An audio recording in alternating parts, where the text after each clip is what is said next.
السلام علیکم ورحمۃ اللہ وبرکاتہ۔ بسم اللہ الرحمن الرحیم۔ 12 بجنے والے تھے، آج میری شادی کی پہلی رات تھی۔ دوستوں سے گپیں لڑاتے ہوئے پتہ ہی نہیں چلا کہ کب 12 بج چکے تھے۔ تبھی امی آئیں اور کہنے لگی، کب سے تمہاری دلہن انتظار کر رہی ہے اور تم یہاں خوش گپوں میں مصروف ہو۔ دوستوں سے بعد میں بھی بات کر سکتے ہو، ابھی اس کے پاس جاؤ۔ میں اچھا امی کہتے ہوئے جانے لگا تو سب دوست ہنسنے لگے۔ اتنی فرما برداری ماں کی تو نہیں ہو رہی، ہمیں لگتا ہے معاملہ کچھ اور ہے۔ میں یہ سن کر ہنستے ہوئے جانے لگا۔ جیسے ہی کمرے میں داخل ہوا، سب سے پہلے میں نے دروازہ ناک کیا تھا۔ کمرے میں ہر طرف نئے فرنیچر کی خوشبو پھیلی ہوئی تھی۔ میں جلدی سے اندر گیا اور دروازہ بند کرنے لگا۔ وہ شاید تھک کر لیٹ گئی تھی۔ جیسے ہی دروازہ کھلنے کی آوازیں سنی تو جلدی سے اٹھ کر گھونگھٹ سیٹ کرنے لگی۔ گھونگھٹ اٹھانے تک میں بہت زیادہ پرجوش تھا، کیونکہ آج تک میں نے اپنی بیوی کا چہرہ نہیں دیکھا تھا۔ اس کی وجہ یہ رہی تھی کہ وہ لوگ نہایت ہی مہذبی اور بہت زیادہ باپردہ تھے۔ مجھے اچھے سے یاد ہے جس دن میری اور اس کی پہلی ملاقات تھی۔ ہم لوگوں نے باہر ریسٹورنٹ میں ملنا تھا، تب وہ مکمل نقاب میں تھی، یہاں تک کہ اس کی آنکھیں بھی مشکل سے دکھائی دے رہی تھی۔ اس کے علاوہ اس نے دستانے اور جرابیں تک پہنے رکھی تھی، اور اس کے پردہ کرنے کے انداز نے مجھے بہت متاثر کیا تھا۔ اور اس کی آواز تو تھی ہی خوبصورت، لیکن مجھے نہیں معلوم تھا کہ وہ دکھتی کیسی ہے، کیونکہ میں نے سارا معاملہ امی پر چھوڑ رکھا تھا کہ وہ جہاں چاہیں میری شادی کر دیں، چاہیں وہ لڑکی جیسی بھی ہو، میں صرف اپنے ماں باپ کی پسند کے مطابق ہی شادی کروں گا۔ ہماری پہلی ملاقات چند پل بعد ہی صحیح، لیکن بہت اچھی تھی۔ میں پرجوش سا اس کے سامنے بیٹھ گیا، لیکن میں نے جیسے ہی گھونگھٹ اٹھایا، اس کی دبتی ہوئی رنگت دیکھ کر میں حیران رہ گیا۔ میری ماں کو پتہ بھی تھا کہ میں بہت حسن پرست ہوں، اور سفید رنگت تو میری کمزوری ہے، کیونکہ میں خود گوارا چٹا تھا اور چاہتا تھا کہ میری بیوی بھی اسی طرح ہو۔ مجھے اپنے آنے والے بچوں کی فکر تھی، اگر میری بیوی کالی ہوئی تو وہ بھی ویسے ہی ہوں گے، اور وہ کتنے بدصورت لگیں گے۔ گھونگھٹ الٹتے ہی میرا مسکراتا چہرہ یکدم تاریک ہو گیا۔ میں نے بے دلی سے منہ دکھائی کا تحفہ اس کی گود میں پھینکا اور اٹھ کر واش روم میں گھس گیا۔ آدھا گھنٹہ میں نہا کر اپنا غصہ کم کرتا رہا، لیکن غصہ تھا کہ کم ہونے کا نام ہی نہیں لے رہا تھا۔ میری امی کو معلوم بھی تھا کہ میں کتنا حسن پرست ہوں، پھر بھی وہ ایک ایسی لڑکی ڈھونڈ کر آئی تھیں جو میک اپ میں اتنی کالی لگ رہی تھی، نہ جانے میک اپ اتار کے وہ کیسی دکھتی ہوگی۔ اس کے سامنے سلونے پتلے سے ہاتھ، جن پر مہندی کی آڑی ترچھی لائنیں لگی ہوئی تھی۔ گھبراہٹ سے اس کے ہاتھ کانپ رہے تھے، اور مجھے ذرا بھی پسند نہیں آئی تھی۔ میں ذرا سا منہ پھٹوا کے ہوا تھا، لیکن اخلاقیات مجھ میں بہت تھے، اس لیے پہلی رات ہی میں نے اس کو بول دیا کہ تم میری ماں کی پسند ہو، اس لیے مجھ سے زیادہ امید مت رکھنا۔ تمہارا حسن تو مجھے متاثر نہیں کر سکا، لیکن کوشش کرنا اپنی خدمت سے میرا دل جیتنا۔ وہ ہوں ہاں میں سر ہلاتی رہی۔ ہم دونوں کی حالت ایک جیسی تھی، ہم نے جو نہیں سوچا تھا وہی ہوا۔ صبح ہو گئی، میرا چہرہ صاف صاف بتا رہا تھا کہ رات کو کیا ہوا ہے۔ میری دلہن بھی منہ بسورے بیٹھی تھی۔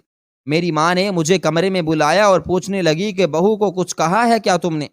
میں نے کہا نہیں۔ وہ تو کہنے لگی، پھر وہ اتنی اداس کیوں ہے؟ میں کہنے لگا، میں اسے اپنے والدین کی یاد آ رہی ہوگی، شاید اسی لیے۔ میں ان سے نظریں چرا کر بات کر رہا تھا، اور آخر میری ماں تھی، سب سمجھتی تھی، لیکن انہوں نے مجھے زیادہ نہیں کریدا۔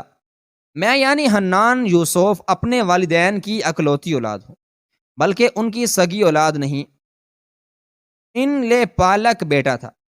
نہ جانے وہ مجھے کہاں سے اٹھا کر لائے تھے۔ ابا اتنا بتاتے تھے کہ ایک دن وہ فیکٹری سے لوٹ رہے تھے جب راستے میں کار خراب ہو گئی، انہیں مجبوراً وہیں رکنا پڑا۔ انہوں نے اپنے ملازم کو کال کی کہ کسی مکینک کا بندوبست کرو، تب تک وہ گاڑی سے باہر نکل کر کھڑے رہے۔ تبھی انہیں پاس رکھے کوڑے کے ڈھیر سے ایک بچی کے رونے کی آوازیں آنے لگیں، تو وہ اس کوڑے کی طرف متوجہ ہو گئے۔ جب اور غور سے دیکھا تو ایک ڈبے میں ایک معصوم بچہ، جس کی رنگت سفید تھی، بڑی بڑی نیلی آنکھیں، کھولے ڈبے کھلنے پر متوجہ ہو چکا تھا۔ اس کے رونے میں کمی آ چکی تھی۔ ابا یہ دیکھ کر حیران رہ گئے کہ کوڑے کے اس ڈھیر میں کس کا بچہ ہے۔ تبھی وہ سمجھ گئے کہ یہ کسی کی جائز اولاد تو نہیں ہے، ورنہ آج کے دور میں جہاں عورتیں بیٹے کی پیدائش پر جشن مناتے نہیں تھکتی اور ان کو بیٹا ہوا اس کے لیے وہ منتیں مرادیں مانتی ہیں، ایسے میں کوئی اپنے بیٹے کو کوڑا کرکٹ میں پھینک کر چلا جائے، ایسا کیسے ہو سکتا ہے؟ وہ پچھلے 10 سالوں سے بے اولاد تھے۔ جب میں ان کو ملا تو ان کی فیملی مکمل ہو گئی۔ امی مجھے دیکھ کر بہت خوش ہوئیں۔ ابا بھی اپنے بڑھاپے کا سہارا پا کر خوشی سے نہال ہو جا رہے تھے۔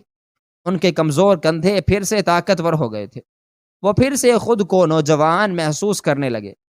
ان دونوں نے میرا بہت خیال رکھا، میری ہر ضرورت پوری کی۔ میرے منہ سے نکلنے سے پہلے وہ میری ہر خواہش پوری کر دیا کرتے تھے۔ انہوں نے مجھے اعلیٰ تعلیم دلوائی تاکہ مجھ میں شعور اور کاروبار سنبھالنے کی سمجھ آ سکے۔ میں ان دونوں کی بہت عزت کرتا تھا اور اپنے سگے والدین سمجھتا تھا، جبکہ مجھے حقیقت معلوم تھی۔ مجھے ایسی لڑکیوں سے نفرت تھی جو بے پردہ ہو کر پھرا کرتی تھی۔ اسی لیے یونیورسٹی میں جتنی بھی لڑکیوں نے میری طرف بڑھنے کی کوشش کی، میں نے انہیں قریب ہی نہیں آنے دیا، کیونکہ میں ایسی لڑکی چاہتا تھا جسے آج تک کسی نے بھی نہیں دیکھا ہو۔ مجھے ایسی لڑکیاں پسند ہی نہیں تھی جو غیر مردوں کو اپنی ادائیں دکھا کر پھنسانا چاہتی ہیں۔ اس لیے اماں نے کئی دفعہ مجھ سے پوچھا کہ کیا تم کسی لڑکی کو پسند کرتے ہو؟ میں نے انہیں ہر بار منع کر دیا کہ جیسی ہی لڑکی آپ ڈھونڈیں گی مجھے وہ منظور ہوگی۔ تب بھی وہ اپنے رشتہ داروں میں سے ایک لڑکی کو بہلائی جس کی ماں باپ وفات پا چکے تھے۔ وہ ایک بے سہارا لڑکی تھی۔ اس کی مامی نے اس پر ظلم و ستم کی انتہا کر رکھی تھی۔ وہ باہر کی دنیا سے انجان تھی۔ وہ لوگ گاؤں میں رہا کرتے تھے، میں نے صرف میٹرک کیا تھا۔ میں سوچتا تھا کہ نہ تو اس کے پاس تعلیم ہے، نہ حسن، نہ ہی کسی چیز کو اوڑھنے پہننے کا سلیقہ۔ نہ جانے میری ماں کو اس میں ایسا کیا دکھا ہے جو اسے یہاں بہلائی ہے۔ دن بدن مجھے اس سے نفرت ہی ہوئے جا رہی تھی۔ میں اس کے قریب تو دور اس سے مخاطب بھی نہیں کرنا چاہتا تھا۔ اماں یہ سب دیکھ رہی تھی تو 3 بار انہوں نے مجھے سمجھانے کی بھی کوشش کی، لیکن میں نہیں سمجھنا چاہتا تھا۔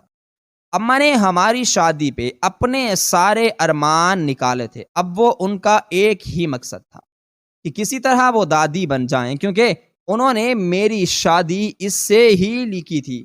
اب میں فیکٹری جانے لگا۔ ابا مجھے سارا کام اچھے سے سمجھایا کرتے تھے۔ ایک دن فیکٹری میں ابا کی طبیعت خراب ہو گئی۔ انہیں ہسپتال لے گئے تو معلوم ہوا انہیں ہارٹ اٹیک ہوا ہے۔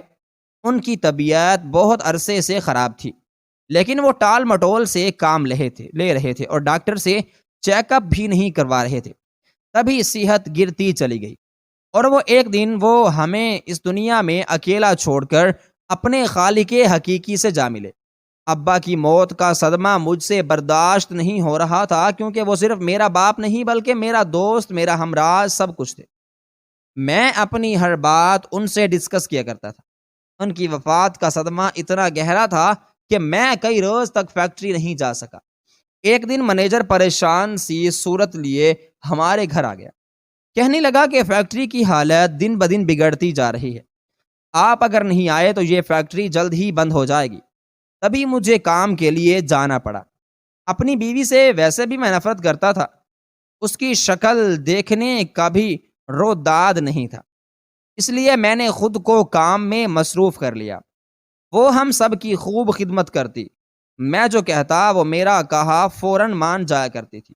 ابا کی موت کے بعد اس نے ہی ہمیں سنبھالا ہوا تھا۔ میرے دل میں تھوڑی تھوڑی اس کی جگہ بن رہی تھی، لیکن میں جب اس کو دیکھتا تھا تو میرا دل نہیں کرتا تھا کہ میں اس کے پاس جاؤں۔ ایک دن میں فیکٹری سے لوٹا تھا تو اماں بہت خوش دکھائی دے رہی تھی۔ ان کا شوگر کا مسئلہ تھا، اس کے باوجود وہ مٹھائی کھا رہی تھی۔ میں چونک گیا اور جلدی سے ان سے مٹھائی کی پلیٹ لے لی۔ کیا کر رہی ہیں اماں آپ؟ اگر آپ کی شوگر ہائی لو ہو گئی تو کیا ہوگا؟ اپنی طبیعت کا بالکل خیال نہیں رکھتی۔ ابا کو تو ہم کھو چکے ہیں، آپ کو ہرگز نہیں کھونا چاہتے۔ تبھی وہ کہنے لگی کہ بات ہی ایسی ہے کہ تم بھی سنو گے تو مٹھائی کھانے لگو گے۔ میں نے ان سے پوچھا آخر ایسا کیا ہو گیا ہے؟ یہ کہتے ہوئے میں نے ان کی گود میں سر رکھ دیا۔ وہ بال سہلانے لگی، کہنے لگی پتر تو بھی اب باپ بننے والا ہے۔ میں یہ سن کر جلدی سے اٹھ بیٹھا اور کہنے لگا ایسا کیسے ہو سکتا ہے؟ یہ نہیں ہونا چاہیے تھا۔ یہ سن کر امی کا چہرہ جو خوشی سے کھل رہا تھا ایک دم اداس ہو گیا۔ کہنے لگے یہ کیا کر رہے ہو؟ میں بے زاریت سموئے کہنے لگا کچھ نہیں، اور وہاں سے اٹھ کر کمرے میں آ گیا۔ میری بیوی رقیہ بیڈ پر آرام کر رہی تھی۔ مجھے دیکھ کر جلدی سے اٹھ بیٹھی اور کہنے لگی میں پانی لاتی ہوں آپ کے لیے۔ میں کہنے لگا ضرورت نہیں۔ اس کے بعد میں واش روم میں گھس گیا۔ یہ ایک دن کا واقعہ ہے جب میں فیکٹری سے لوٹ رہا تھا، تبھی راستے میں ایک لڑکی میری کار سے آ ٹکرائی۔ یہ ایک معمولی سا ایکسیڈنٹ تھا جس نے میری زندگی بدل کر رکھ دی۔ اس کو سر پر چوٹیں آئی تھیں جس کی وجہ سے وہ بے ہوش ہو گئی تھی۔ 5 گھنٹے بعد جب اس کو ہوش آیا تو میں نے اس سے پوچھا کون ہو تم؟ آؤ میں تمہیں تمہارے گھر چھوڑوں۔ وہ کہنے لگی میرا اس دنیا میں کوئی بھی نہیں۔ ظالم چچا مجھے بیچنا چاہتا تھا، اس لیے میں بھاگ رہی تھی اور آپ کی گاڑی سے ٹکرا گئی۔ تو ابھی مجھے اس لڑکی سے ہمدردی محسوس ہوئی، کیونکہ اس نے جو کہانی سنائی تھی اس پر کوئی بھی آدمی پگھل سکتا تھا۔ وہ نہایت ہی خوبصورت تھی۔ اس کی سفید رنگت کسی کی بھی اپنی طرف متوجہ کرنے کی صلاحیت رکھتی تھی۔ اس کی گوری کالی لمبی پلکوں والی آنکھیں کئی کہانیاں بیان کرتی تھی۔ پہلی نظر میں وہ مجھے ایک گڑیا کی طرح نازک لگی۔ مجھے ایسا محسوس ہوا جیسے پہلی نظر میں ہی مجھے اس سے پیار ہو گیا تھا، کیونکہ وہ میری خواہش کے مطابق تھی۔ میں اسے کہنے لگا کہ ابھی میرے گھر چلو، صبح تمہارے چچا سے بات کر لیں گے۔ وہ فوراً مان گئی۔ جب رات گئے تک میں ایک لڑکی کے ساتھ گھر لوٹا تو اماں حیران رہ گئیں۔ وہ مجھے سمجھانے لگی کہ شاید میں نے دوسری شادی کر لی ہے، کیونکہ وہ جانتی تھیں کہ میں پہلی شادی سے بالکل خوش نہیں ہوں۔ میں جاتے ہی انہیں بتانے لگا کہ اس لڑکی کا میری کار سے ایکسیڈنٹ ہو گیا تھا۔ یوں اس لڑکی نے جو مجھے کہانی سنائی تھی وہ میں نے اماں اور رقیہ کو سنا ڈالی۔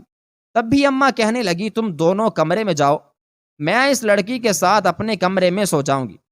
میں نے کہا ٹھیک ہے۔ پہلے بھی رقیہ مجھے اچھی نہیں لگتی تھی، لیکن جب سے میں نے سنا تھا کہ وہ ماں بننے والی ہیں، اب مجھے وہ اور زیادہ بری لگنے لگی تھی۔ اس لیے وہ بیڈ پر سوتی تھی اور میں صوفے پہ۔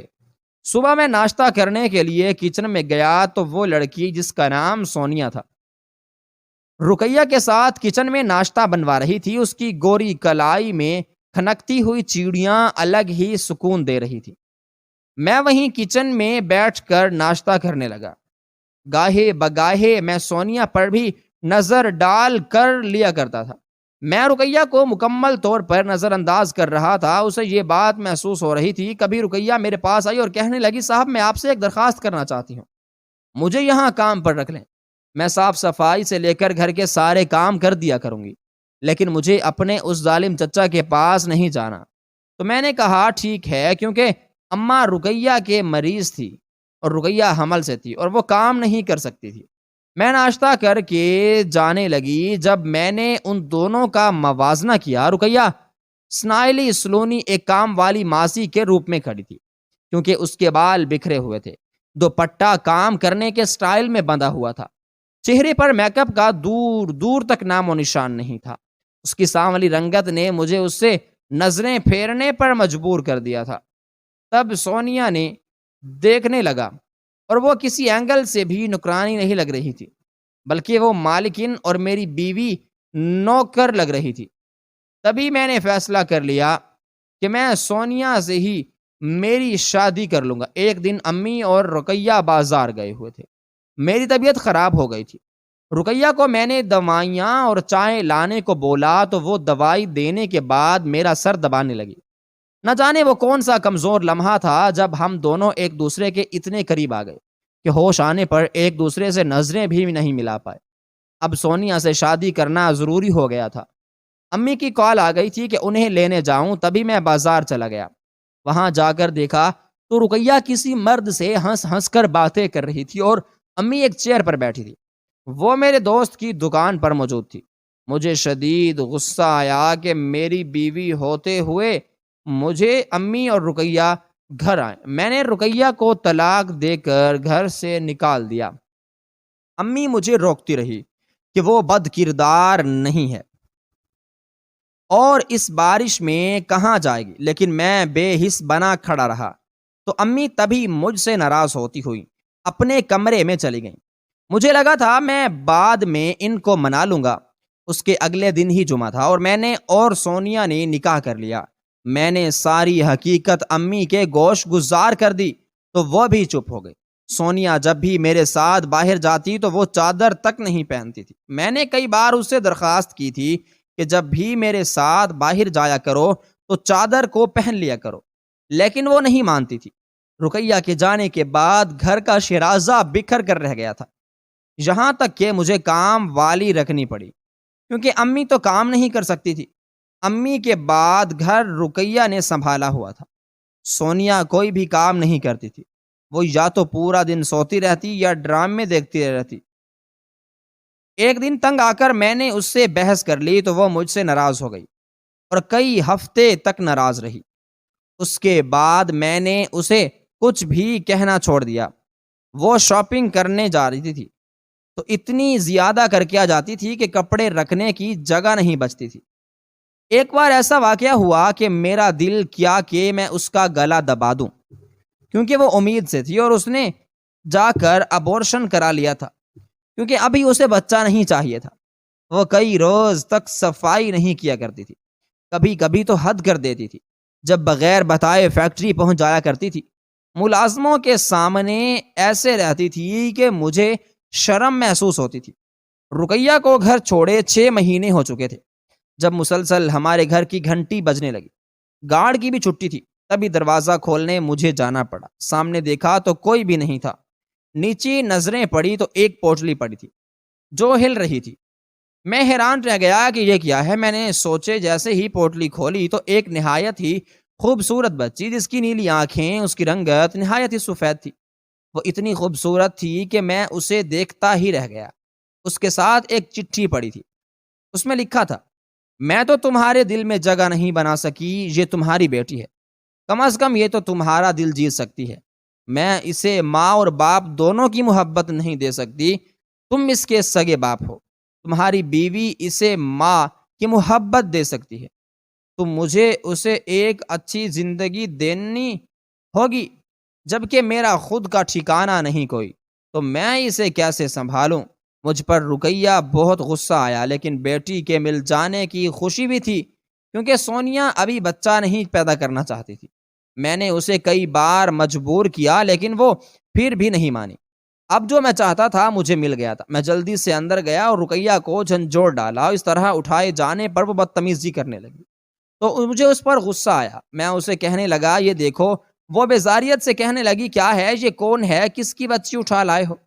تو میں اسے کہنے لگا کہ یہ رقیہ اور میری بیٹی ہے، اب سے یہ ہمارے پاس رہے گی۔ تو وہ کہنے لگی، میں کسی بھی بچہ سنبھالنے والی نہیں ہوں، اپنی ماں کو جا کر دے آؤ۔ اس کی اتنی بدتمیزی پر میں حیران ہو کر رہ گیا۔ میں جلدی سے امی کے پاس گیا اور ان سے خوشی کو ملوایا۔ میں نے اپنی بیٹی کا نام خوشی رکھا تھا۔ میری امی اسے دیکھ کر بہت خوش ہوئی۔ جب سے رقیہ گئی تھی انہوں نے تب سے مجھ سے بات نہیں کی تھی، لیکن اپنی پوتی کو دیکھ کر انہوں نے ساری ناراضگی بھلا دی تھی۔ تبھی امی کہنے لگی، میں تو ایک بچے کی ذمہ داری نہیں قبول کر سکتی، تو سونیا کو جا کر دے۔ تو وہ مجھ سے ناراض رہنے لگی۔ تب میں نے کہنے لگا، امی اب تو ناراضگی چھوڑ دیں۔ وہ کہنے لگی، جاؤ اپنی بیوی کو یہ بچی دے دو۔ میں اٹھ کر سونیا کے پاس آ گیا اور دوبارہ سے سو چکی تھی۔ مجبوراً مجھے اس بچی کو سنبھالنا پڑا۔ اس دن فیکٹری سے چھٹی تھی۔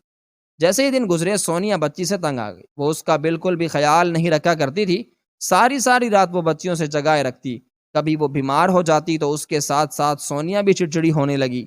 وہ سارا غصہ مجھ پر نکالا کرتی تھی۔ اس کا بس نہیں چل رہا تھا کہ خوشی کی جان لے لے۔ اب تو اس کی توجہ بھی ہٹ چکی تھی۔ بہت تھک چکے تھے۔ کافی عرصے سے میں اس کی روٹین دیکھ رہا تھا۔ اب وہ باہر بھی جانے لگی تھی اور رات گئے لوٹتی معلوم کرنے پر پتہ چلتا کہ دوستوں کے ساتھ باہر گئی تھی۔ مجھے اس پر غصہ آتا تھا کہ کیونکہ وہ میری پسند تھی اور میں اس کی شکایت امی سے نہیں کر سکتا تھا۔ اب وہ مجھے اسے ہی برداشت کرنا تھا۔ یہ ایک بدبخت دن کا واقعہ ہے۔ جب میں فیکٹری سے لوٹا تو دیکھا پورے گھر میں خوشی کے رونے کی آوازیں آ رہی تھیں اور سونیا کا کوئی پتہ نہیں تھا۔ ساری الماریاں اور دروازے بھی کھلے تھے۔ امی بھی نہ جانے کہاں تھی اور ان کے کمرے میں گیا، وہاں دیکھا تو وہاں بھی نہیں تھی۔ واش روم میں جا کے دیکھا تو نیچے گری ہوئی تھی، ان کے سر سے خون بہہ رہا تھا۔ میں گھبرا گیا۔ میں نے جلدی سے ایمبولنس کو کال کی اور انہیں ہسپتال لے کر گیا۔ جب انہیں ہوش آیا تو وہ بتانے لگیں کہ تمہاری بیوی سونیا ایک چور ہے، اس نے اپنے سارے گینگ کو بلوا کر ہمارے گھر پر ڈاکہ ڈلوا دیا۔ صدا شکر ہے میری خوشی سلامت ہے۔ وہ خوشی کو دیکھنے سے لگائے بیٹھی رہی۔ مجھے اپنا غصہ آیا تھا، پہلے تو یہ یقین نہیں آیا، لیکن یاد کرنے کے سوا اور کوئی چارہ نہیں تھا۔ میں وہاں سے پولیس اسٹیشن گیا اور اس کے خلاف رپورٹ درج کروا لی۔ چند گھنٹوں میں ہی وہ پکڑی جا چکی تھی، لیکن اس کے چہرے پر ذرا بھی غصہ آنے لگا۔ تبھی میں امی کے پاس گیا تو وہ خوشی کو سنبھالنے میں ہلکان ہو رہی تھی۔ سونیا کی بے وفائی کے بعد مجھے رقیہ کی قدر ہوئی تھی۔ میں رات کے 10 بجے ہی اس کے ماموں کے گھر اسے لے جانے پہنچ گیا۔ خوش قسمتی سے دروازہ اس نے ہی کھولا۔ میں دروازے پر کھڑے ہی اس سے معافیاں مانگنے لگا اور کہنے لگا کہ گھر چلو۔ وہ پہلے سے زیادہ کمزور اور لاغر دکھائی دے رہی تھی۔ مجھے اس سے ہمدردی محسوس ہوئی تو کہنے لگی کہ میں ہرگز آپ کے ساتھ واپس نہیں جاؤں گی، یہ میرا آخری فیصلہ ہے۔ تبھی میں ان کی منتیں کرنے لگا۔ اس کے ماموں سے امی اسے سمجھانے لگے، وہ مان گئی، کیونکہ جب وہ حاملہ تھی میں نے تب اسے طلاق دی تھی، تو اس طرح ہمارا اطلاق نہیں ہوتی۔ میں جلدی سے اسے لیے گھر آ گیا۔ امی رقیہ کو دیکھ کر بہت خوش ہو گئی۔ ایک دھوکہ ملنے کے بعد اب میں سنبھل چکا تھا۔ اب مجھے اپنی بیوی کی سچی قدر ہوئی تھی۔ کبھی کبھی ہمیں لگتا ہے کہ ہم اپنی زندگی کے بارے میں صحیح فیصلہ کر سکتے ہیں، لیکن وہ خدا بہتر سے بہترین کرنے والا ہے، اور ہمارے ماں باپ جو بھی ہمارے بارے میں فیصلہ کرتے ہیں وہی ہمارے حق میں بہتر ہوتا ہے، اور ہم اس کی نفی کرنے لگ جاتے ہیں، جس کی سزا ہمیں نقصان کی صورت ہی ملتی ہے۔